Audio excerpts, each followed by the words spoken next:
Bienvenidos a un programa más en el templo del Tú Si Tú. ¿Qué tal? ¿Cómo están? Muy buenas noches. Bienvenidos a un programa más en la cabina de Tú Si Tú, platícame de ti ya. Quiero que pongan mucha atención a este video.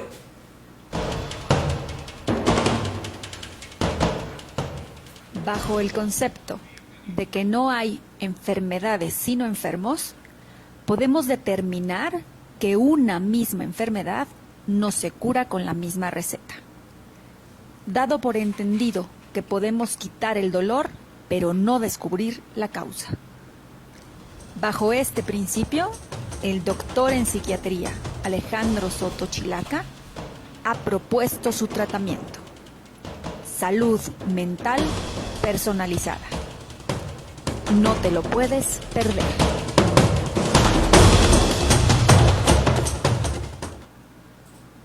Excelente. Bueno, después de ver este video, bajo ese principio de no hay enfermedades sino enfermos, así lo quise entender con este título tan impresionante, que me surge un gran interés: salud mental personalizada.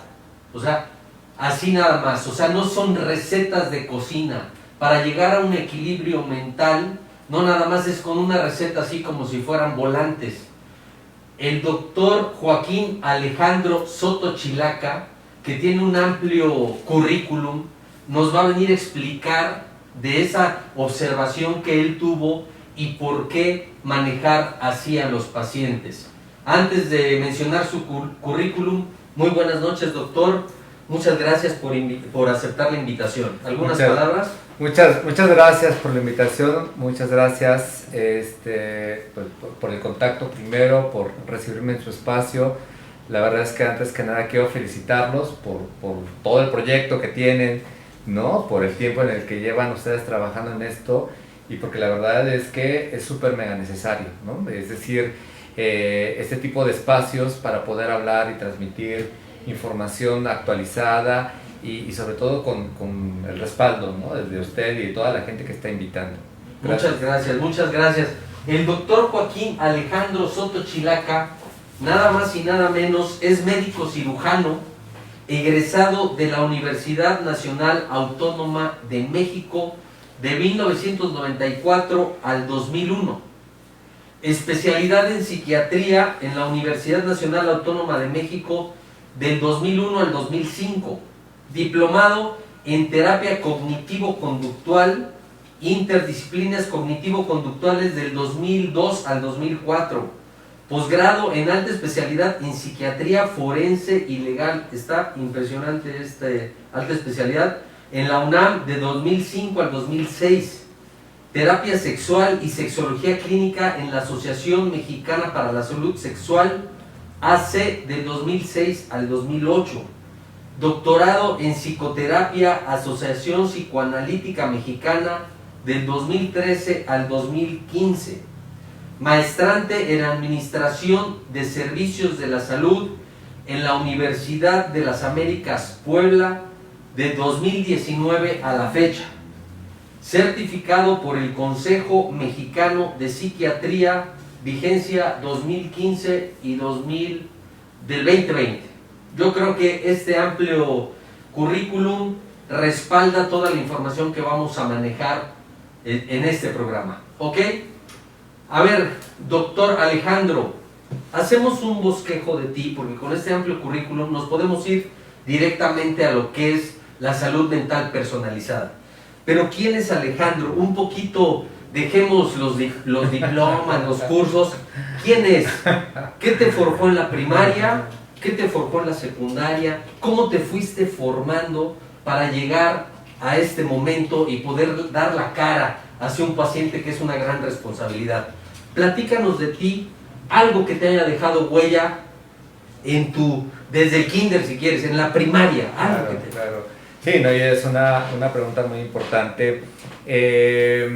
yo vengo de una familia, yo soy originario de aquí, de Puebla, de Cholula básicamente, Okay. y uno de los componentes muy importantes en la familia fue el tema de la religión y el tema del ayudar al otro. Okay. Eso fue, mi familia no hay médicos, se dedican a otras profesiones, y el asunto aquí desde muy pequeño fue aprender esto, ¿no? Que ellos podían dejar de comer un pan para dárselo al otro, dejar de preocuparse por ellos para poder ayudar al otro. Y el otro fue siempre un punto muy de mucha referencia, ¿no? Recuerdo en sus momentos, cuando estaba muy pequeño, que acompañaba a mi abuela al reclusorio a darle de comer a los reclusos. Okay.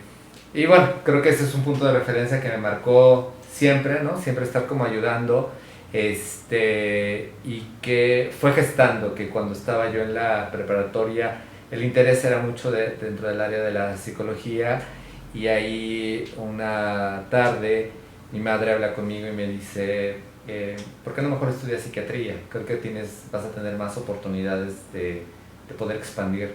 Yo creo que ella está esperando que después de meterme a medicina iba yo a escoger, no sé, alguna otra especialidad. Estoy seguro de eso. Okay. Pero no, pues no.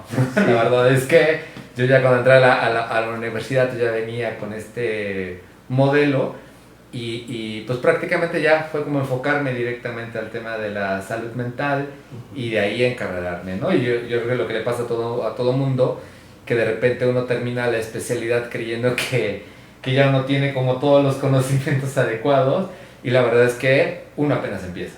Okay. En ese momento uno apenas empieza y hay que arrancarse. A ver, una pregunta, por ejemplo, en tu infancia, algo bien interesante, tú que conoces mucho del comportamiento humano, la conducta, en la primaria para ti, secundaria, ¿fuiste algún niño que te costaba trabajo discernir el momento, discernir la vida, entender a tu familia, a tus mayores como niño? ¿O fuiste el típico juguetón? ¿Qué te dejó? No, básicamente, de hecho hoy lo recordaba, hoy en la mañana justamente lo recordaba, me inquietaba mucho saber cuáles eran las causas de los fenómenos que observaba. En ese momento a mí me impactó. ¿Fenómenos emocionales? En todos sentidos, en todos sentidos. Sí. Me impresionó mucho, tuve la oportunidad, y eso creo que en su momento no les gustó mucho a la familia, que pude ver toda la serie de Cosmos. Y eso me generó esta inquietud de, bueno, pues somos muy pequeñitos, el universo es muy grande, hay muchas cosas que todavía no se conocen, y era como estarse cuestionando todo el tiempo, el por qué. Estamos hablando primaria, ya secundaria. Sí, primaria, estoy hablando de 9 años. 9 años. Eso en lo particular a mí también me generó un punto de referencia muy importante, porque todo el tiempo era estarse pregunta y pregunta el por qué esto, por qué el otro, por qué el sol, por qué la luna, por qué el universo, por qué la muerte, por qué había una creencia en Dios, había una religión, etcétera. Y gradualmente, obviamente, esto empieza a llevar a la conducta humana, ¿no? El famoso tema del, bueno, me estás regañando, bueno, pero ¿por qué me estás regañando, no? O ¿por qué me estás llamando la atención? Y pues bueno, finalmente es como esta cuestión de empezar a observar, que eso es una de las cosas que uno va agarrando en esto, de observar, bueno, ¿por qué de repente ciertos niños se comportan de tal o cual manera? ¿Por qué los hombres, por qué los niños se comportan de tal así, o las niñas, mis compañeras, los maestros, etcétera? Y eso ya fue como redireccionando mucho, porque pues básicamente ya el tema de entrar a un área más científica era, en este caso la medicina, ya era como la inquietud desde ese momento, ¿no? Decir, bueno, pues vamos viendo qué es lo que puede suceder. De repente ya en la preparatoria tuve un maestro que me focalizó más sobre el tema de la conducta humana. Okay. Y dije, no, mejor medicina, mejor psicología, ya, creo que ese es el tema. Y ahí fue donde ya... ¿Qué te llevó por qué decidiste psiquiatría? O sea, ¿por qué te enfocaste a medicina general en vez de psicología? ¿Es más integral? Básicamente, en ese momento fue pues un poco por la consejería, y me decía, es que vas a tener más oportunidades de profundizar un poco más. Hoy me queda claro que finalmente entender la conducta humana, y poder saber qué es lo que significa la biología, cómo se construye el sistema neuronal y cómo esto interactúa con el medio, la verdad es que, es decir, entender la conducta humana solamente por un contexto social, o solamente por el inconsciente, o solamente por un proceso de aprendizaje, no nada más es eso, es un cerebro conformado con un cuerpo que puede malfuncionar desde el punto de vista hormonal y esto generar un problema de conducta, ¿no? Qué interesante. Antes de que se me vaya, resulta que las personas, sabemos personas que creemos que solo, por ejemplo, el estómago secreta más ácido clorhídrico y te da gastritis, ¿no? Ese es un ejemplo muy, ¿sabes qué? O que nada más el paciente diabético se les eleva el azúcar y el páncreas, consideramos siempre. Pero cuando hablamos de las emociones, de la mente, del comportamiento, o sea, creemos que ahí no hay alteraciones, ¿sí o no? Sí, claro. O sea, que si uno se te eleva así como el ácido clorhídrico del estómago, aquí los neurotransmisores, aquí somos, haz de cuenta, como que pecadores, por así decirlo. ¿Qué opinas de eso? Sí, es decir, ya entrando un poco más a profundidad, la verdad es que el desconocimiento de la conducta humana, el por qué somos así, es una inquietud que siempre se ha tenido muchísimo antes de Cristo, ¿no? Hace 5.000 años, es como la inquietud de ¿por qué estamos acá? ¿No? Es decir, estamos acá por un Dios, estamos acá por un mandato, por un espíritu, y como el tema de la conducta humana siempre genera morbo en todas las culturas, ¿no? Desde ese momento, nunca faltó el hecho de que era más sencillo explicar que pues venía el espíritu y se posesionaba de mí, y por eso tenía cierto tipo de comportamiento, ¿no? Importante, sí. O, porque ya cuando viene toda esa concepción de Dios, pues viene Dios y entonces simplemente hace que yo me redireccione sobre cierto, un destino, vamos, en este concepto de lo que significa. Y lamentablemente el pensamiento que a veces se daba, por ejemplo, en la Edad Media y luego posterior, y luego estas enfermedades que se daban, sí hizo que la sociedad se focalizara más en otras áreas de la medicina que en la conducta. Y entonces particularmente el tema de la conducta se fue relegando desde antes por ahí, de siempre, ¿no? Pero se fue relegando y no se puso atención sino hasta finales de 1700, principios de 1800, cuando empezamos a ver que no estaba bien que la gente que anduviera caminando en las calles semidesnuda, hablando sola, anduviera en la calle, que pareciese que eso no era parte de una posesión demoníaca, ni tampoco los teníamos que crucificar, ni tampoco sacrificar como brujas o brujos, sino que eso probablemente obedecía a una entidad que se desconocía. Y entonces fue desde 1500, 1700 en donde dicen, bueno, pues vamos a meterlos en un hospital psiquiátrico y vamos a ver si funciona. Obviamente no funcionó, pero se quedó el estigma. Y el estigma se cargó, sí, y se sigue cargando hasta el día de hoy. Día de hoy. ¿No? Okay. Digo, para no profundizar mucho, pero sí, es un tema. Qué buena explicación, excelente explicación. A ver, la pregunta obligada. Consideramos, porque yo hago las preguntas que luego la gente, compañeros, amistades dicen, oye, es que puedes preguntar esto.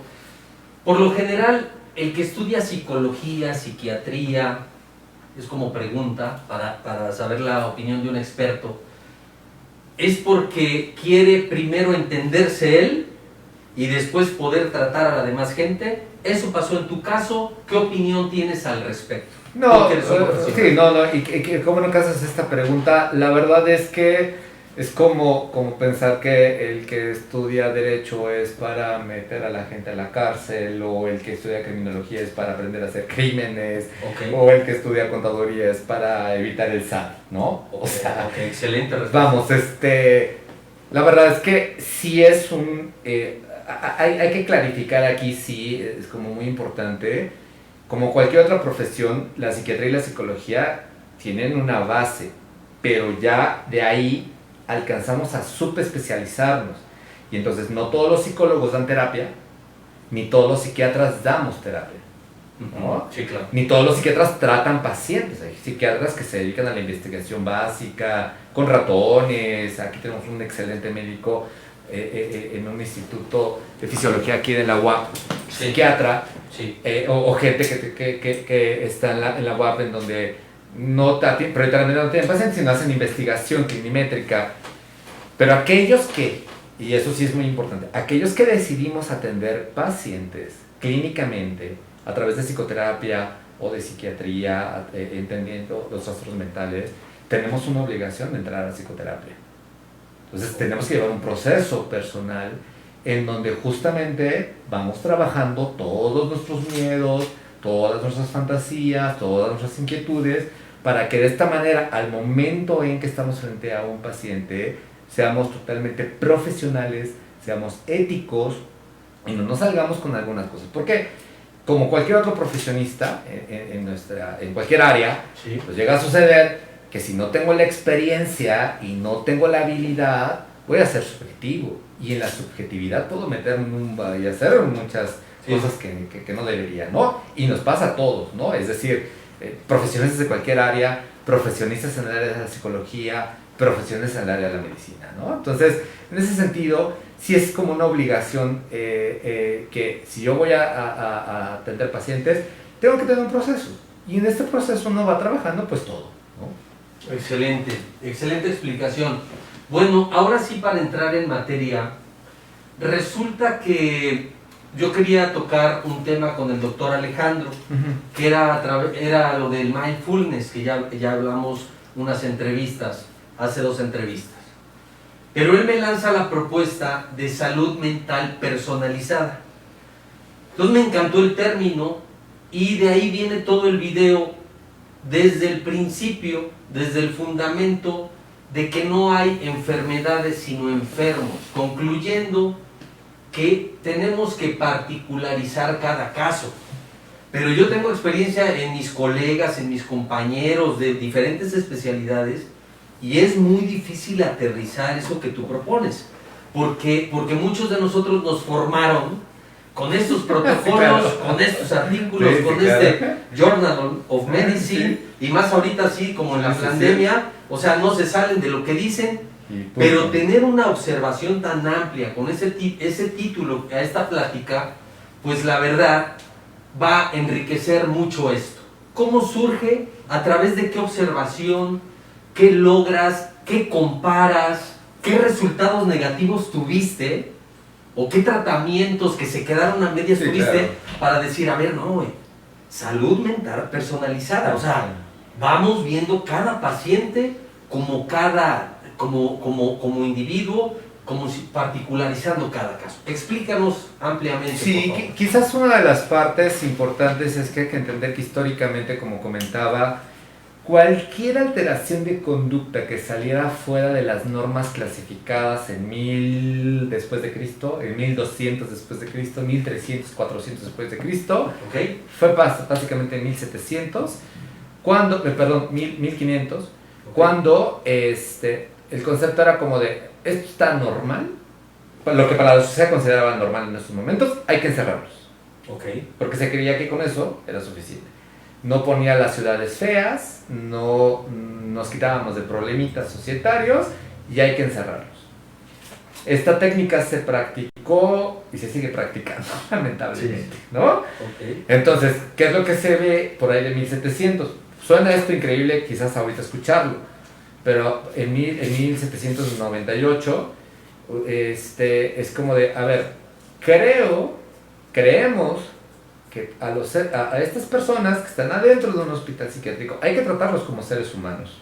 Digo, pudiera parecer algo absurdo, pero entonces en esos momentos es como de, a ver, no es necesario que estén encadenados ni encerrados ni en una cuarto con una cama, con cuartos acolchonados. Porque así era. Exactamente, así era. Y todavía hubo Sí, ahí sí, como cosas, para no entrar ¿no? en polémicas. Exactamente.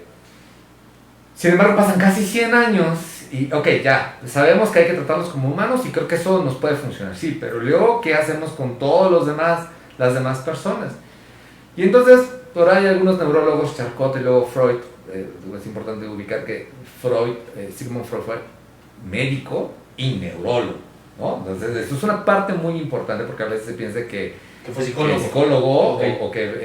o era filósofo, ¿no? primero fue médico, era neurólogo, y él, como tú y como yo, daba consultas de neurología y atendía pacientes neurológicos, y en sus tiempos libres se ponía a leer y generó todo el concepto de psicoanálisis, y escribía y además tenía muchas habilidades, pero todos los días de su día a día era neurólogo y trabajaba como neurólogo. Entonces viene él y algunas otras personas por ahí de 1900 y dicen, a ver, pues no sabemos, pero es posible que algunos padecimientos, y de hecho así lo dice Freud, algunos padecimientos tengan que ver porque las personas no verbalizamos nuestros conflictos, como que nos quedamos. Hay que ubicar que de 1800 a 1900 hay una suma restricción en el componente sexual. Hay una doble moral, o sea, la doble moral no es de ahorita, ni es esta ciudad, ni tampoco es este país, ni es de pueblo. Exactamente, no, o sea, eso ya es muchísimo antes. Y entonces es como de, había muchas personas que restringían este componente y era como de, a ver, creo que hay que verbalizarlo, y entonces ya crea pues todo el concepto, toda la técnica del psicoanálisis, y entonces ya nos ayuda a poner atención a decir, hey, ¿por qué una persona se deprime? ¿Por qué una persona tiene ansiedad? ¿Tiene nervios? ¿Por qué no puede dormir? Y entonces algunas explicaciones siguen siendo útiles, muy útiles, otras ya no, como es la ciencia, ¿no? Lo que utilizábamos hace mucho, hoy en la actualidad ya no aplica, ¿no? El propio COVID. Entonces, en este sentido, se genera todo un componente muy amplio ya de expertos que son atraídos por el psicoanálisis, médicos, neurólogos, psicólogos, sociólogos, 1900. Y entonces,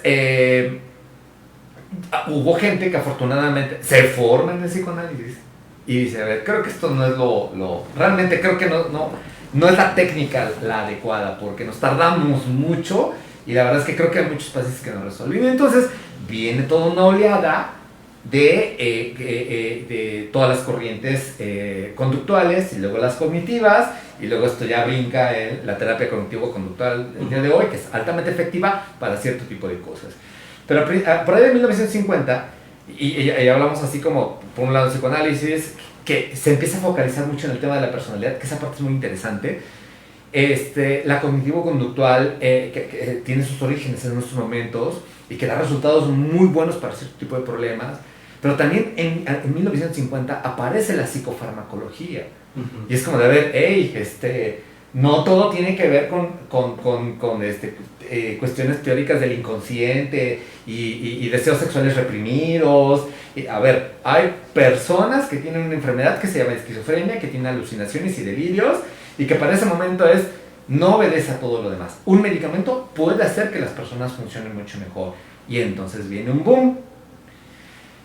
Van ahí las corrientes. Por ahí de 1970 hay una sobreutilización de todo lo quieren arreglar, como lo sabes, pues de repente hay estos egos propios de algunos especialistas, claro, en donde de repente creen que son todólogos y que pueden resolver todo. Entonces tenemos a los psicoanalistas queriendo resolver todo, tenemos las personas que se dedican a esta cuestión de la construcción de la terapia cognitivo-conductual, que están en pañales, pero ahí van, y tenemos los psiquiatras que para 1970, 1980 están sobreutilizando los fármacos y todo lo quieren resolver con fármacos, todo. Entonces las técnicas para ese momento es sobresedar, mucho lo que la gente conoce como andar dopado, adormilado, con un montón de efectos colaterales, pero eso era lo que había para ese momento.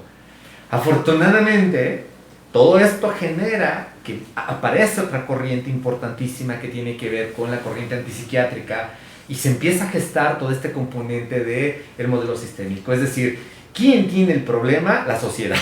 ¿Cuál es el origen de nuestros problemas? La sociedad. Mientras que el psicoanálisis decía, esto es inconsciente y reprimido, y todas las técnicas conductuales, esto es aprendido, y los farmacólogos decían, a ver, esto es biológico y no le tienen que estar buscando. Aparece la parte sistémica y dice, a ver, aquí el problema es la sociedad y básicamente es la familia. Hay que solucionar a la familia, y cuando solucionamos a la familia va a mejorar el paciente. El paciente es un síntoma de la enfermedad de la familia, es el bote de basura, ¿no? Y entonces particularmente un montón de pacientes sí respondían a esas técnicas. como respondían a todas las demás. ¿A las últimas o al A conjunto todos. de...? Todos estaban divididos. Entonces, Ok. algunos pacientes respondían bastante bien a psicoanálisis, otros a terapias cognitivo-conductuales, otros a sistémicas y otros a cuestiones farmacológicas. Pero todos estaban totalmente separados. Viene un punto de referencia ya en los años 80 que tiene que ver con, ahora sí, tratar de empezar a entender pues, por qué la gente se deprime. Y entonces ya empiezan a hacer investigaciones más profundas sobre neurotransmisores, sobre redes neuronales, etcétera. Y entonces ya para ese momento, ya igual las escuelas se empiezan pues a formalizar ya lo que hoy uno va y busca en la universidad y es terapia familiar. Entonces generalmente sus orígenes están ahí, ¿no? 60, 70, 80 ya se focalizan.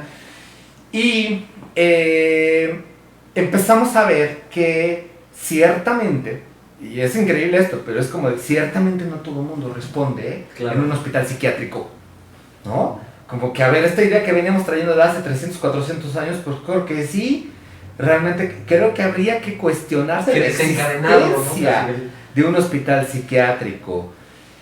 Y entonces entran ya los 90 y aparece otro concepto ahí súper importante, en donde nos damos cuenta que si el paciente, que mucho del problema del estigma es porque el paciente tiene miedo a todo lo que le han platicado, porque la verdad, o sea, y hay que decirlo, todas y cada una de esas corrientes generaron aberraciones en el tratamiento, aberraciones. Claro. Y hubo consecuencias y hubo complicaciones en los tratamientos. Entonces, se genera esta cuestión de decir, a ver, creo que podremos ayudarnos bastante bien con darle información al paciente acerca del padecimiento. Estoy hablando de esto, viene desde los 80s, 90 empezó a tomar fuerza y para el 2000 venía ya con una fuerza terrible. Pero ojo, cuando empezamos a dar información al paciente para ese momento, dentro del el mismo grupo, pues brincaron. Porque dijeron, a ver, espérame, ¿el especialista soy yo? El paciente no tiene que saber lo que le pasa. Es más, ni lo entiende. ¿Cómo para qué les vamos a estar enseñando? Y entonces ya cada quien empezó a, como siempre, ¿no? Agarraron cada quien a pelearse, no ponerse de acuerdo, etc.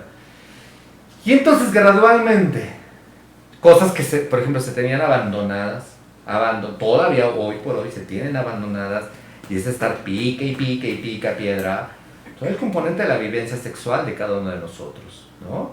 Es decir, de repente somos como muy fáciles de, sí, tómate esto, ahí está, ¿no? O haz esto y ya. Pero a la hora de que de repente se nos baja el deseo sexual, cuando de repente ya no podemos tener una satisfacción plena en estos sentidos, eso nos frustra a todos los seres humanos. Y aparecen otras cositas, ya como el tratamiento desde la perspectiva de género, es decir, hombres y mujeres somos diferentes, queremos cosas diferentes de los tratamientos, y no podemos simplemente decir, hey, tú tienes que comportarte dentro de este nivel, y tú dentro, porque la sociedad marca que debas de ser así. No es así.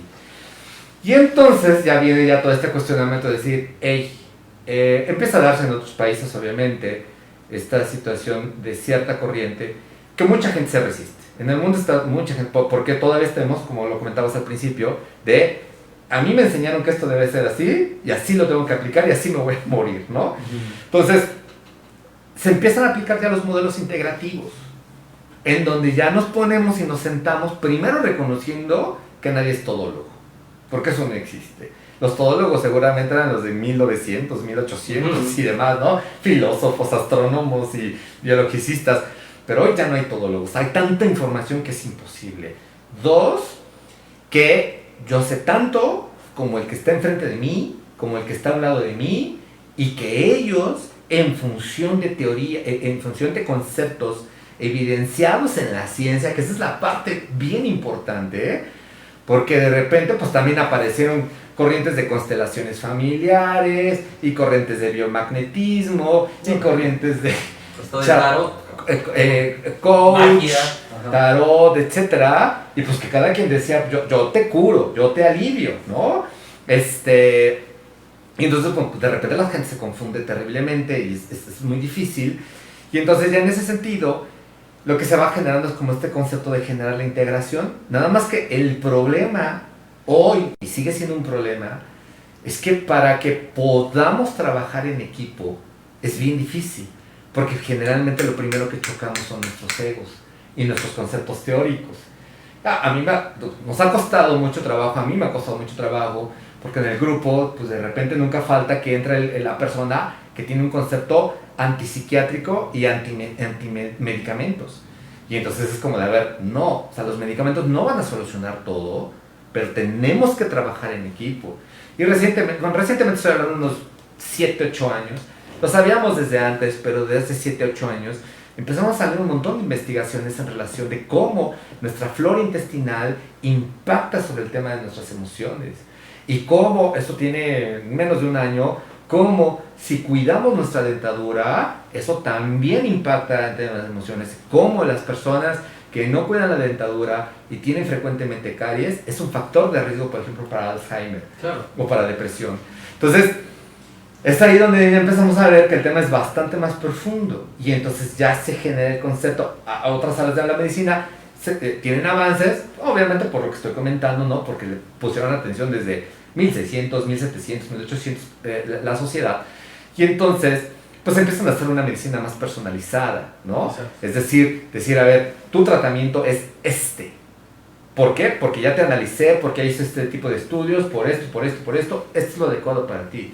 Y es entonces aterrizar ese mismo concepto en función de esto histórico que acabo de comentar y decir, este individuo, a ti en la particular, tú no necesitas fármacos. claro. Tú requieres terapia cognitivo-conductual, dialéctico-conductual, mindfulness. Tú requieres una asesoría familiar, porque tu tema ni siquiera es tan profundo, es asesoría familiar. A ver, ¿tú qué necesitas? Porque es una cosa que, exactamente.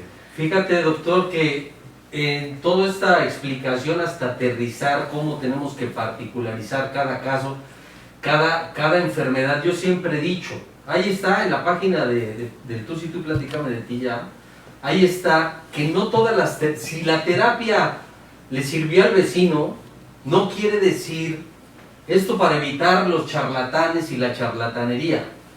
Si tú te fuiste a una psicoterapia cognitivo-conductual, fuiste al psiquiatra y ya te dieron tu tratamiento y mejoraste, o vas a una terapia grupal, donde quiera que sea, si al vecino le sirvió esa terapia, no quiere decir que a ti también te va a servir lo mismo.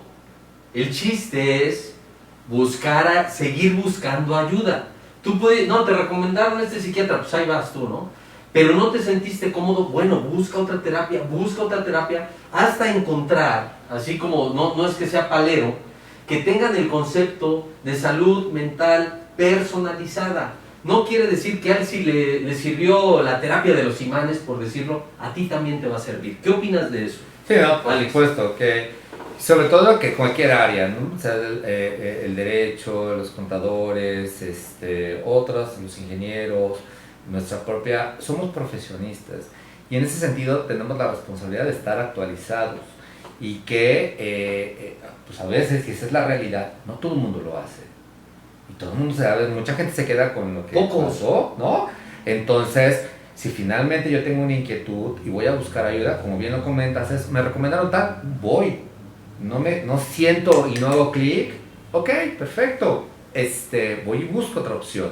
No significa que todas las personas o todos los profesionistas seamos igual, sino que finalmente tenemos puntos de vista diferentes. Una de las cosas que en nuestro caso, por ejemplo, se le fomenta todo el tiempo a nuestros pacientes es: el experto del padecimiento es usted. Usted debe de ser el experto del padecimiento, porque usted lo vive, usted se levanta con él, todo el día está con él, y entonces en función de que lo que quiere usted es solucionar este problema, necesito que se ponga a leer.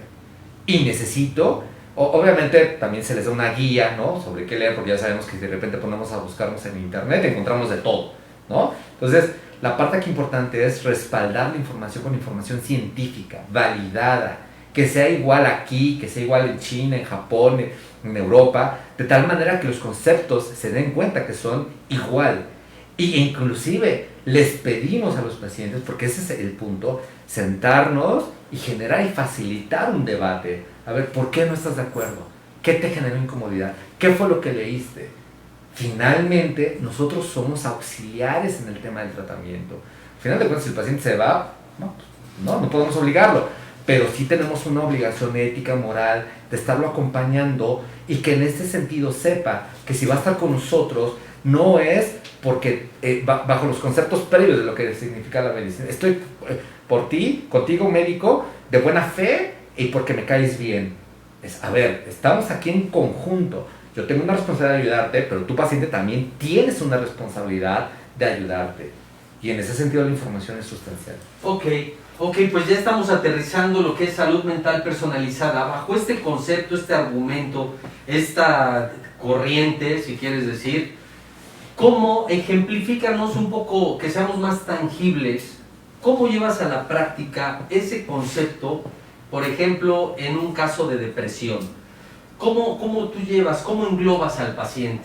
Vamos a tocar un tema, un ejemplo de depresión, ansiedad, que es muy común, y por ejemplo, insomnio. Tratemos esos 3 ejemplos. Sí, claro. ¿Cómo lo podemos englobar? Mira, así llega la consulta, todo eso para irnos tangible y que nos sirva esta información. Te voy a platicar un poco como lo que a veces, no todo el mundo lo hace obviamente, pero todo está ahí presente, ¿no? Ok, claro. Pasa, digo, y a mí me tocó hacerlo hace muchos años porque trabajaba bueno, ya sabes, como residente uno tiene que ver muchas consultas, etcétera. Claro. A veces, ¿qué llega a suceder? Llego, me siento, Sí. hablo con el especialista, ¿Sí? me escucha en 10 minutos, en 5 minutos me receta y en 20 minutos, vámonos, ¿no? Ok, no está mal el tema de la experiencia del médico o de que hay toda una institución detrás de... Pero la verdad es que eso, y esos son como principios básicos, en algún momento, hace muchos años, un gran maestro el doctor Lozano, médico internista, en el Hospital General de México, Sí. nos focalizaba demasiado en el tema de la semiología, y la semiología es justamente esta habilidad que tenemos que tener los médicos en investigar los síntomas, ¿no? No es lo mismo que me duela por una cosa que me duela por la otra. Entonces, ¿qué hacemos nosotros? De entrada, es un tema en donde el paciente tiene que dedicarle aproximadamente, con ayuda de un especialista de nosotros, 1 hora para hacer una historia clínica. Y es 1 hora, o sea, no es menos tiempo, es 1 hora. Y tenemos que indagar todo, Claro. o sea, todo. O sea, si una historia clínica es meterse hasta la cocina del individuo. Mucha gente llega con nosotros y... por ejemplo, no, justo antier, tengo depresión, ¿por qué? Tengo ansiedad, me dijo. ¿Por qué? Me mandaron acá porque tengo ansiedad porque acabo de salir por un tema de COVID, estuve hospitalizado. Y uno podría decir, bueno, pues sí, ¿no? Estuvo hospitalizado, la verdad es que no es fácil, es bien complicado, tiene ansiedad, por supuesto lo vamos a tratar. A lo mejor yo en 5 minutos era como decir, claro, te voy a iniciar tratamiento y ya. Obviamente sabemos que esto no es así, o sea, lo del COVID nada más fue la punta la gotita que derramó el vaso. Me voy hacia atrás. A veces, una de las cosas que pasa, vamos, no es que sea malo, es simplemente así somos. Hombres y mujeres somos diferentes, entonces mientras que de repente es más fácil que para muchas mujeres ya puedan traer como pacientes mujeres todo el tema y lo puedan verbalizar, a muchos hombres nos cuesta muchísimo trabajo hablar y reconocer que tenemos un problema. Entonces empezamos a hacer me voy hacia atrás, empiezo a hacer toda la exploración, y le voy dando tiempo, ¿no? De que me vaya contando todo lo que viene pasando. La verdad es que él viene trayendo un problema de ansiedad desde antes de COVID, de muchísimo tiempo antes. Claro. O sea, lo del COVID nada más fue la gotita que derramó el vaso. Pero en el proceso, casi al final, y esa es decir, es 1 hora de entrevista de historia clínica y luego otra hora de entrevista conmigo. Y ahí lo que yo tengo que hacer es dejarlos que hablen y es escuchar. De hecho, justamente nuestro eslogan es escuchar tus emociones. Entonces, ¿qué es lo que sucede? Y fue como muy, muy bonito, padre, porque casi, más o menos tengo que calcular en los tiempos, porque si no, entonces se me desbordan los pacientes, etc. Cuando esto me toca entrenar como a médicos, de cómo tienen que diagnosticar y tratar la depresión, les digo, a ver, por lo menos denle 20 a 30 minutos de escucha, ¿no? Por lo menos, ¿no? Que el paciente abra, que el paciente se sienta con la confianza, que el paciente pueda hablar y decir lo que está sintiendo. En el último momento me dice que hace un año tuvo una pérdida familiar y se quiebra. Y esa es una parte, para nosotros es como a veces cuando damos las capacitaciones, es como exactamente como lo mismo que el cirujano entra, abre y busca y encuentra el tumor y dice, este es. Así como de repente el médico internista está tomando los laboratorios y no encuentra hasta que finalmente sale un laboratorio o una exploración física normal. En nuestro caso, la técnica de nosotros es escuchar. Y si escuchamos bien y hacemos una adecuada semiología, un análisis de los síntomas y hacemos una buena historia clínica, ahí está. Para ti hubiera sido más fácil, desde un principio, escuchas esa historia, a los 5 o 10 minutos y ya sacas casi el recetario, le das su escitalopram, su antidepresivo, ¿no? Vámonos. Eso, de eso se trata, lo que está comentando el doctor Alejandro, de la salud mental personalizada. Es mucho más tardada, mucho más integral, pero yo creo que el pronóstico es mucho mejor, ¿no? Sí, porque luego ya viene la parte de que, obviamente, pues, si el paciente decide no hacerlo, no pasa nada. Pero hoy los estudios demuestran que si el individuo toma tratamiento farmacológico, porque este individuo traía una depresión ya desde por lo menos un año, ¿no? Un problema de ansiedad de muchísimo tiempo atrás, pero una depresión de hace un año secundaria a esta pérdida familiar. Entonces, los estudios se recomiendan el tratamiento farmacológico y la psicoterapia. Sí, y la claro. psicoterapia, particularmente en este caso, es psicoterapia de corte cognitivo-conductual, ¿no? Eso es lo que está evidenciado en la ciencia. Otras psicoterapias pueden funcionar, pero la que tiene más fortaleza es esta. Entonces ya se le redirecciona al terapeuta como especializado, el que tenga esta formación, porque bueno, como lo sabes, no todo el mundo tiene esta formación, y entonces ya a la par se tiene que ir acompañando al paciente de tal manera que se sienta seguro con nosotros. ¿En términos de qué? Es ahí donde ya viene todo un tema de darle información, que lea, qué implica el tratamiento, por qué los medicamentos, por qué el diagnóstico, cuáles son las causas. Para cualquier ser humano es muy difícil el proceso de entender una enfermedad, porque generalmente lo primero que sentimos es culpa, y sobre todo cuando tenemos depresión, hombres y mujeres, pero más los hombres, nos sentimos demasiado vulnerables, y muchos hombres no estamos acostumbrados a sentirnos así. Ya tiene que ver un concepto de la construcción de género, No, narcisismo y de todo. Exactamente, entonces en ese sentido es que él siente que es un tema de salud, que no es un problema que cuando a él le tocó vivir en estos momentos, y que probablemente hay una tendencia genética, es decir, es muy posiblemente que papá o mamá ya andan trayendo un problema y que a él le está tocando verlo, y que pues más bien es un problema de salud, no eres más vulnerable, no eres débil, tú hombre no eres débil, eres vulnerable porque tienes una carga genética y porque te tocó vivir experiencias que todas se te juntaron. A ver. Y entonces ya se le lleva todo el proceso pues en compañía. Ahí te va. ¿Qué opinión tienes o hasta dónde mediar? Porque sabemos que, por lo que has dicho, que el pilar en este tipo de tratamientos es la familia. Que se integre el papá y mamá, todo el núcleo familiar para poder sacar un enfermo de las emociones a flote. ¿Es lo que comentaste? En algunos casos sí. En algunos casos. Sí. Por ejemplo, hay papás sumamente rígidos. Sí. Sumamente rígidos que dices, estoy deprimido, ya no estés con tus payasadas, ya no seas huevón, perdón el término, pero así lo digo porque así se manifiesta, no seas flojo, ponte, ¿qué te estás quejando de todo? No, ¿sabes qué? Es que sí me siento deprimido. O bien viceversa, el papá o los papás que consienten al deprimido. ¿Ustedes cómo mediar con esa situación? Porque resulta que llegan un día a la casa los papás, abren, y el que le dijeron que era un flojo, que se dejara de estar quejando, está colgado, ahorcado, se suicidó. Entonces, ¿cómo ustedes como especialistas, como portavoz de las emociones, de este descontrol, de este desequilibrio que muchas veces no te entiendes y dices, en la madre, se colgó, ¿qué crees? Se colgó el vecino, ¿cómo lidiar con ese tipo de papás que bajo su ignorancia, bajo su rigidez con la que fueron educados, no entienden una palabra de estoy deprimido? Sí, quizás una de las cosas que hacemos ahí es insisto que se toman muchos elementos por ejemplo, de la medicina.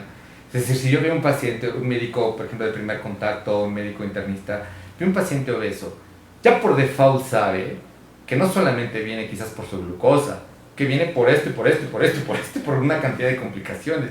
Entonces ya lo que hace el médico es anticiparse y decir, a ver, esto no nada más es lo que tú me estás diciendo. Hay muchas más cosas y si no te estabilizamos el todo, esto se va a complicar. Entonces, en el caso, por ejemplo, lo que hacemos nosotros es, el paciente tiene depresión, vamos a poner este ejemplo, entonces a través de la historia clínica y otras preguntas que se le van haciendo, vamos sacando perfiles de personalidad, factores de riesgo, y entonces vamos viendo quién tiene más factores de riesgo, menos factores de riesgo. Hay pacientes que les va muy bien, por eso es que el tema es muy individualizado, muy personalizado.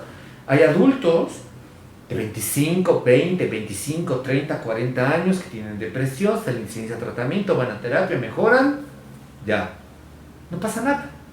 Y tenemos individuos adultos de 25, 30 años, donde el caos familiar es tan terrible que necesitamos tomar a la familia, llamarlos y explicarles. Por default, nosotros sabemos, en nuestra área, desconozco, por ejemplo, ya otras áreas de la medicina, ya no me dedico como a esto, pero en nuestra área por default ya sabemos que una herramienta clave es que la familia y el paciente tengan toda la información. Y en ese sentido, una parte de ellos se va a hacer responsable, ¿no? Sabemos que no todo el mundo, pero por lo menos una parte se va a hacer responsable. Y esa parte que se haga responsable de este paciente va a generar un cerco. De tal manera que si, como comentas, hay un familiar que está devaluando, denigrando, tratando mal, etcétera, etcétera, este cerco ayuda a que finalmente esta persona tóxica no termine por contaminarme a este paciente. Y en general, cuando las personas nos sentimos acogidas en este sentido, la experiencia que nosotros tenemos es que nos va muy bien. O sea, y ni siquiera hoy por hoy insisto que el tema de los internamientos en psiquiatría ya se cuestionan. Y se cuestionan con todo el derecho y toda la autoridad legal, porque prácticamente hoy por hoy eso es súper mega raro. Okay. Siempre y cuando no se haga, o sea, si no se hace la medicina personalizada, pues sí, es mucho más fácil para todos, incluyendo para el médico, internar a alguien, hospitalizar a alguien, y para la familia también es mucho más cómoda que tratar de hacer todo este cambio. Ahora vámonos al lado contrario, porque si esta información es muy nutritiva. A ver, y como padres de familia, ¿hasta qué momento, por ejemplo, en una adicción, en un depresivo crónico impresionante que requiere internamientos, que ya se está llevando a los papás, a la familia, a todos, estamos todos enfermos, hasta qué momento tú como especialista y todo un profesional decir, ¿saben qué, papás? ¿Saben qué, familiares? Hasta aquí. O sea, yo sé que para un médico, pues hasta no nos damos por vencidos, ¿no? Claro, salvamos la vida. Claro. Pero llega el momento que también ya no está viviendo tampoco el que no está enfermo, y también es válido decir, bueno, ¿qué hacemos, doctor? Porque ya nos está llevando un remolino. ¿Hasta qué momento decir, a ver, ya deben de tener un desapego para también vivir su vida y no la del adicto y no la del depresivo? O sea, ¿cómo lograr ese equilibrio, sí, claro, Alejandro? Porque yo te lo pongo desde el lado no profesional, desde el lado que veo como ser humano y digo, no manches, pero me llevan entre las patas. ¿Cómo lo hacemos? Sí, a ver, ¿qué hacemos nosotros en la clínica? Exacto. ¿No? A ver, aparte, menciónanos dónde está la clínica antes que nada, por favor. Zacapuaztla 16, en la colonia La Paz, aquí en Puebla. Y bueno, pues desde hace mucho y ahorita por la cuarentena atendemos y hacemos el mismo modelo exactamente presencial y en línea. Es decir, atendemos pacientes del resto de la República, de Sudamérica y de Estados Unidos. Ahí está Mindful, expertos en psiquiatría y psicología, calle Zacapuaztla 16, Colonia La Paz, Puebla, www.vivemindful.com. Ahí está el teléfono. Ahora sí, ¿cómo lograr ese equilibrio? Que el enfermo no contamine, no se lleve la vida también de los que pues lo han apoyado en cierto momento incondicionalmente. ¿Cómo logran eso? Sí, a ver, de entrada primero es como, volvemos a lo mismo, porque es una situación de entrada, ¿no? Resulta ser que nos tocan muchos pacientes de estos, muchos, Claro. muchos. De hecho, afortunadamente, pues ya hemos tenido llevamos ya varios años construyendo este modelo, trabajando en este modelo. Entonces, afortunadamente ya tenemos como la referencia y la garantía y la confianza inclusive de otros especialistas, psicólogos, psiquiatras que nos mandan pacientes. Gradualmente nos hemos estado volviendo en una clínica de tratamiento de casos difíciles. Okay. Y nos llegan así exactamente. Es como eso que tú me estás contando para nosotros es todos los días estoy escuchando esto. Entonces, primero, paciente aparentemente con depresión y ansiedad o consumo de sustancias, exactamente igual. Y ya lo vieron 3, 4 psiquiatras y entonces la típica es, ya le dimos de todo, ya hicimos de todo y nada más no sabemos qué hacer. Es más, ya lo hospitalizamos. Ya, se los dejo.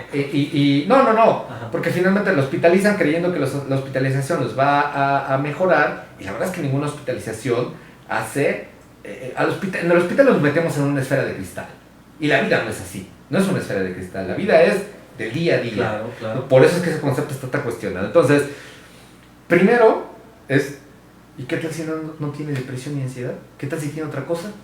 Y por eso todo el tratamiento está mal, Allí está. Claro. ¿no? Claro. Y entonces, hacer el análisis completo de este individuo, ¿no? En todos los sentidos, metabólicamente, electroresonancia, estudios de todo tipo. Y nos ha tocado ver mucha gente así, que de repente es que, ¿saben qué? Pues no. O sea, sí era depresión, ansiedad, pero tú lo sabes, como médicos, llega el paciente con la glucosa de 150 y el médico no se queda nada más con eso. Tiene que buscar colesterol, triglicéridos, función hepática, presión arterial, etc. Mucho de lo que sucedía previamente en los años 70, 80, es, tiene depresión, así, tómate esto y ya. ¿Tienes otras cosas? No me interesa. Aparte, qué flojera estar investigando. Nosotros no, es como de, a ver, eso es la punta del iceberg. Tus adicciones es la punta del iceberg. Tu depresión y ansiedad están abajo. Y abajo tienes otro problema. Y entonces el punto es buscar la base. Y cuando le pegamos a la base, hay de todo. Pacientes que tienen trastornos de personalidad y que requieren un enfoque diferente de terapia. O sea, es increíble, pero nos llegan pacientes que nunca les han ofertado terapia psicológica. Cuando hoy por hoy es como de, a ver, eso ya lleva muchos años que se está diciendo. Pacientes que se estaba buscando depresión y ansiedad cuando en realidad tenían un trastorno bipolar, o cuando en realidad tenemos un trastorno por déficit de atención y hiperactividad en el adulto, porque se pensaba que eso nada más era de niños, y no es así. Y entonces, es increíble, pero les damos tratamiento, ¡pum! Y todo mejora, todo mejora. No son todos los casos, porque llegan, se sientan, ¿sabes qué? Tienes este problema. Vamos a hablar de un adulto, ¿no? Porque bueno, se supone que ya tiene como mayor capacidad en términos de toma de decisiones, etc. Y entonces nos responde, no voy a tomar nada. Eso sí, o sea, esta respuesta ya es como de todos los, no voy a tomar nada. Porque no estoy loco. Exactamente, y hazle como quieras, pero yo no creo en ustedes y bla, bla, bla. Ok, perfecto, no te preocupes, no pasa nada. Estás en todo el derecho. Muy bien, pues si ya no me tienes nada que decir, adiós, me quedo con tu familia. Y empezamos a trabajar con las familias. Y es ahí donde lo que te decía, cuando uno ve esto de manera global, uno se va dando cuenta dónde están los factores de riesgo. Y a veces estas familias que estás comentando son familias que a veces tienen una dinámica tan tóxica que literal hemos dicho, a ver, señor, señora, ¿quiere que su hijo cambie? Necesito primero que usted me cambie. Usted necesita tratamiento. Usted necesita ir a terapia. O tengan los dos, así típico, jóvenes de 25, 30, 35 años, que no trabajan, no estudian, no hacen nada, se están drogando, etcétera, etcétera, etcétera. Claro, pero tenemos un familiar que le está comprando la sustancia. Tenemos un familiar que lo sobreconsciente. Tenemos un familiar que no le pone límites. Tenemos un familiar que no le hace caso. Y entonces cuando empezamos y eso es lo que dice la teoría de sistemas, cuando empezamos a trabajar con la familia, el paciente me cambia. Sí, y el paciente entra por la puerta por pura voluntad ahí está. Iniciamos tratamiento y todo mejora. Por supuesto, sabemos que hay gente que Claro. no lo va a querer hacer. Y bueno, pues todo. Hay ¿no? personas que tenemos, bueno, ya es una conclusión que yo he llegado. Esto es del día a día, muchas veces el salir adelante, como tú dices, enfrentarte a la vida. Y tenemos que entender que habemos personas que yo creo que requerimos terapia de por vida. O sea, no en un ejercitar Sí, claro. espiritual, en un ejercitar físico, mental, espiritual. ¿Por qué lo digo, Alex? Porque resulta que cuando tú vas a un tipo de terapia y no logras los resultados, pues, en un ansioso, en un impulsivo así como yo, quiero los resultados no al mes, cabrón, al día siguiente. Entonces primero tenemos que aprender a entender que esto va a ser un largo caminar, cabrón, porque llegas a los 45 años ya bien distorsionado, no quieras que a los 46, cabrón, ya cambiaste totalmente. Sí puedes ir modificando, pero no nos frustremos, porque a mí me pasaba eso, ibas a una terapia o ibas a una situación para ayudarte de las emociones, y como no veía resultados inmediatamente, me frustraba y lo abandonaba. Claro. ¿Qué opinas, Alejandro? Sí, que es ahí donde viene. Por supuesto o sea, si hay pacientes que pueden mejorar en 8 a 12 sesiones Sí, a través claro. de terapia, ¿no? Y les va muy bien. Pero hay otros pacientes que el tema no es, ponemos la pirámide, no es depresión, ansiedad, no es la ansiedad, no es la hiperactividad, no es la impulsividad. El tema es su personalidad. Y hay que entender que esa personalidad se construyó en 18 años o más. Eso se lo digo a los pacientes. Es como de, a ver, Claro. ¿quieres dejar de hacerlo? Claro que lo vamos a hacer. Pero, por lo menos, son de 2 a 3 años. Y es una vez a la semana. Y los resultados los vas a empezar a ver, algunos de ellos, como a los 8 o 9 meses. Y el enfoque cambia, porque ya no es TCC, ya no es terapia cognitivo-conductual, ya no es sistémica, ya no es trabajar con la familia. Es más, ni siquiera es medicamentos. Es entender. Y ahora entramos a un proceso de autoconocimiento donde la gente sale del consultorio y sale frustrada y enojada y empieza a soñar y empieza a hacer cosas, y es ahí donde nosotros los vamos llevando. Y esa es la técnica de la terapia psicodinámica basada en la psicoanalítica. Esa particular es la que yo llevo, la que yo hago, pero no, obviamente no todo el mundo le quiere entrar porque es un tema ya de introspección muy Para hacer una terapia psicoanalítica, ¿tú qué prefieres? ¿Que el paciente esté sin medicamentos psiquiátricos? ¿Cómo tiene más juicio? ¿Con medicamentos o sin medicamentos? No hablando de esquizofrenia. ¿Cómo va a tener más juicio? ¿Cómo va a tener ese autoconocimiento a tu interrogatorio?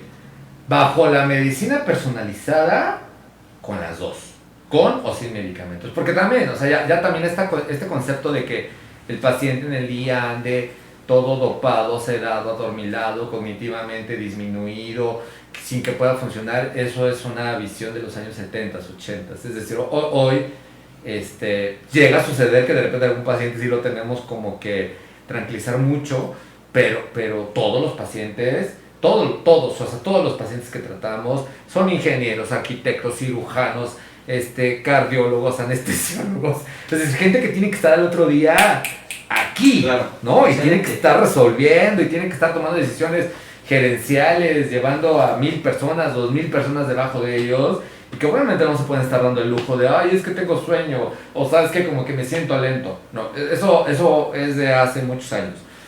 Todavía pasa, ¿no? Pero es de muchos años. Entonces, sin embargo, ya en un proceso más formal, ya de proceso más de psicoterapia psicoanalítica,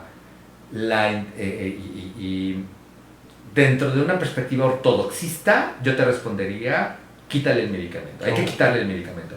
Pero, pues también estamos hablando de 2020, no estamos en 1900, y entonces bajo este enfoque es lo que el paciente decida. Y yo tengo pacientes que deciden seguirse tomando el tratamiento porque se sienten bien y les gusta. Pero hay otros pacientes que dicen, me la aviento. me la aviento sin fármacos. Y cuando empiezan sus ataques de pánico y cuando empiezan a somatizar y empiezan a sentir que es como de, ¿es sin medicamentos? Tú me dijiste a mí, vamos a entrar al autoconocimiento. Híjole, pues yo creo que con toda esta plática, de verdad, súper interesante desde toda la historia, cómo viene surgiendo hasta aterrizar en una salud mental personalizada, ya dimos los contactos, la página, la dirección, el teléfono.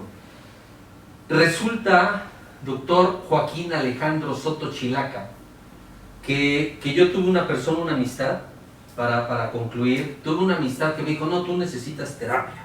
Necesitas psicoterapia, una persona que ni estudió, yo creo que nada más estudió la prepa. Y ahí voy yo, como borreguito, ya siendo cirujano plástico, y entonces llego a una persona, hago una cita con una psicóloga, supuesta psicóloga.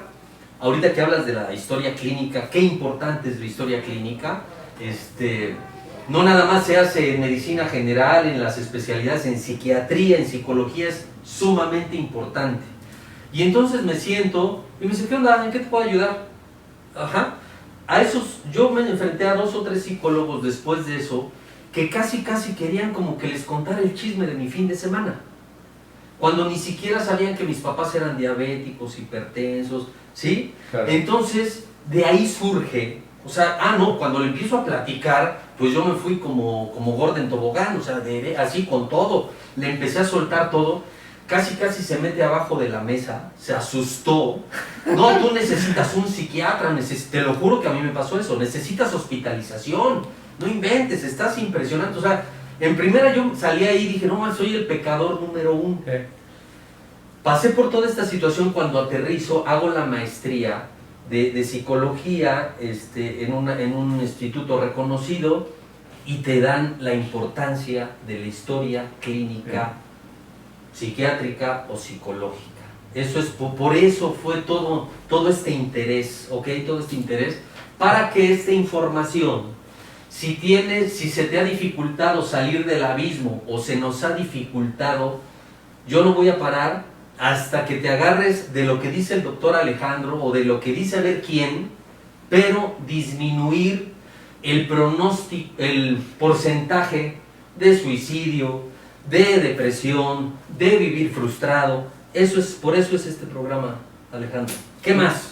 No, qué bueno que comentas esto. Muchas felicidades por este programa, porque gracias. Insisto, son pocos los espacios que hay en internet que manejan este nivel, y qué bueno. Te felicito muchas mucho. Gracias. Y bueno, también si las personas buscan alguien que los pueda ayudar, sí es bien importante que sepan. Son reglas ya que en el mundo se están ocupando. Chequen que su terapeuta primero tenga licenciatura en psicología, sí, y luego tenga en currículum una maestría en psicoterapia. No cualquier psicólogo puede dar terapia, ni todas las personas están habilitadas para dar terapia. Tiene que ser alguien con formación.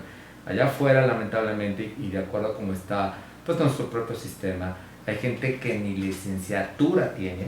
Claro. Y hay gente que se jacta allá afuera y tiene sus páginas de internet, y se ponen el título de psicólogos, de psicoterapeutas, cuando en realidad no hacen nada de esto. Una diferencia que a veces nos preguntan mucho, ¿cuál es la diferencia entre médicos y psicólogos, entre psiquiatras y psicólogos?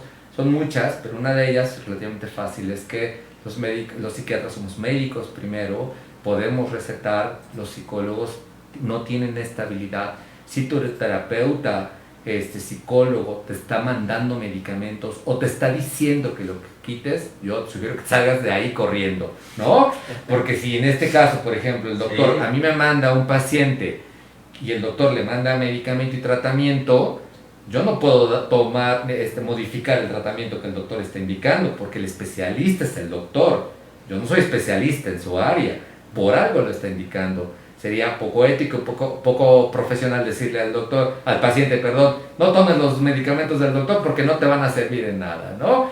Digo, entre médicos sabemos que es muy difícil que esto pase, ¿no? Que no se meta en los tratamientos del otro, pero de repente en el área de salud mental, pues hasta la vecina le quita y le pone el tratamiento al paciente, ¿no? Excelentes palabras.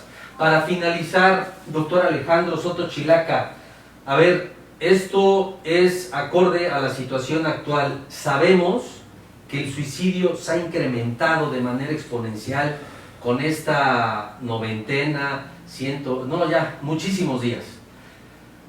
¿Por qué el gobierno, por qué los gobiernos mundiales, sí, el gel antibacterial, el tapete, los trajes de astronauta, los cubrebocas, por qué el gobierno no hace pláticas diarias para disminuir el suicidio, para datos de alerta, situaciones clínicas, así como nos dicen lávate las manos? ¿Por qué no hace eso? Y se están aventando de los barcos ahorita que están en alta mar, que siguen varados, de los edificios, personas que no están trabajando se dan un tiro, se cuelgan. Eso es real y es tangible, día a día está pasando. ¿Por qué no, a la par de tu cubrebocas y todas estas situaciones, invertir muchísimo en la salud mental? ¿No les conviene? ¿No prefieren? Sí. A ver, Sí, no, claro, les convendría mucho. Hay muchos estudios que demuestran que cuando los gobiernos, las ciudades, cuando hay políticas que incorporan la salud mental, mejora considerablemente el bienestar de la población, disminuye considerablemente los índices de criminalidad, de conductas que tengan que ver con situaciones de peligrosidad, y obviamente disminuye muchísimo este tema de depresión, ansiedad, riesgo de suicidio. Sí es una realidad que en toda la sociedad, todos tenemos un estigma en relación a la salud mental, todos. Y en ese sentido, el trabajo de la sociedad civil, el trabajo tuyo, por ejemplo, el trabajo que nosotros hacemos a través de nuestras redes sociales, de otras personas en el mundo, va ayudando a que poco a poco vayamos picando piedra, ¿no? Sí, claro que sí. La verdad, bueno, saludos a todos los que se conectaron, muchísimas gracias. Mi querido doctor Guillermo Domínguez Escobedo, Atlisco, Puebla, saludos. Pasé en la bicicleta ahí por tu clínica, te saludé, pero no estabas. Estabas, creo que en tu quédate en casa. Sandra Beana, en odontología también es súper importante la clínica. Ah, sí, claro. Menciona.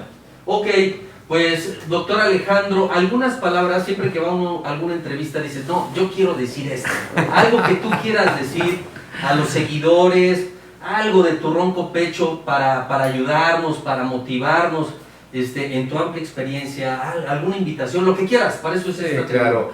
Sí, así como tenemos nuestro mecánico de confianza, nuestro contador de confianza, nuestro abogado, nuestro chef o cocina donde vamos a pedir comida, sí es muy importante que las familias, que los seres humanos tengamos este grupo o este equipo o esta persona de confianza que nos pueda ayudar a destrabarnos en cualquier problema emocional que tengamos. Somos seres humanos y al ser seres humanos cualquiera nos podemos atorar en cualquier momento.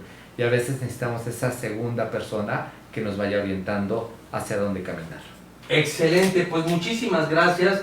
Repetimos por favor la dirección de contacto, Monse, porque ya nos vamos a ir.